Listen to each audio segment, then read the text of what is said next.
Hello everyone. Welcome to my podcast Keep It Together by Aarti Bajaj. I'm a life and a yoga coach, and if you have any dilemmas you'd like me to guide you through, please DM your questions on our Instagram keepittogether.kids or email us on info@kitshop.me. Today, our topic of discussion is coping with failure. No one, absolutely no one is a fan of failure, and we all want to ace at whatever we do. But on our journey to success, we all need to understand that failure is not the opposite of success. Rather, it's a part of success. Let me begin by narrating a story for you guys today. Once upon a time, there was a young girl. Her life was perfection growing up. Her favorite pastime growing up was to write fantasy stories for her younger sister. Upon graduation, she moved out for better opportunities, until one day she had an idea of another fantasy story and she started writing it down. But then soon after, her mother passed away and things kind of halted for her. Soon after, she met a man, fell in love, got married and gave birth to a baby girl. But unfortunately, her life became an epic failure story from there on. Her marriage was very short-lived. After her divorce, she struggled to make ends meet and every day was a struggle to survive.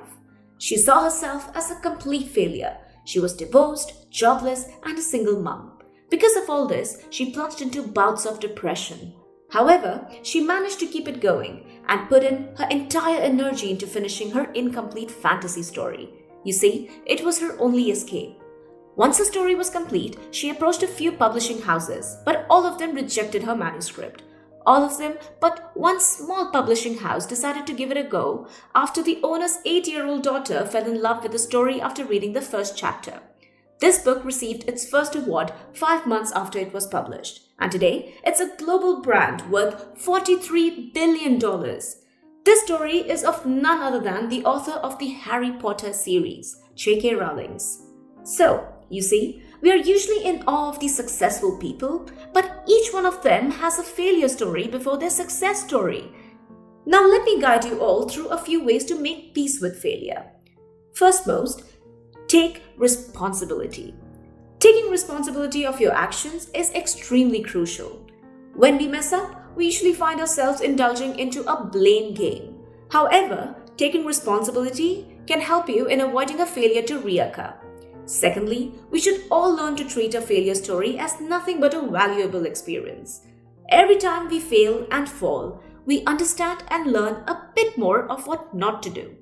This, in my opinion, can never be taught in textbooks. Hence, making these mistakes are absolutely priceless. Lastly, I live by my favorite affirmations, and that is, I have the power to create. I have the power to choose.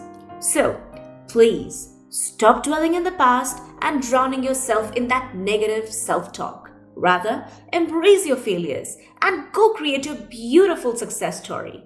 On that note, I'd like to thank you for listening to this podcast on coping with failure. Until next time, this is Aarti Bajaj reminding you to keep it together.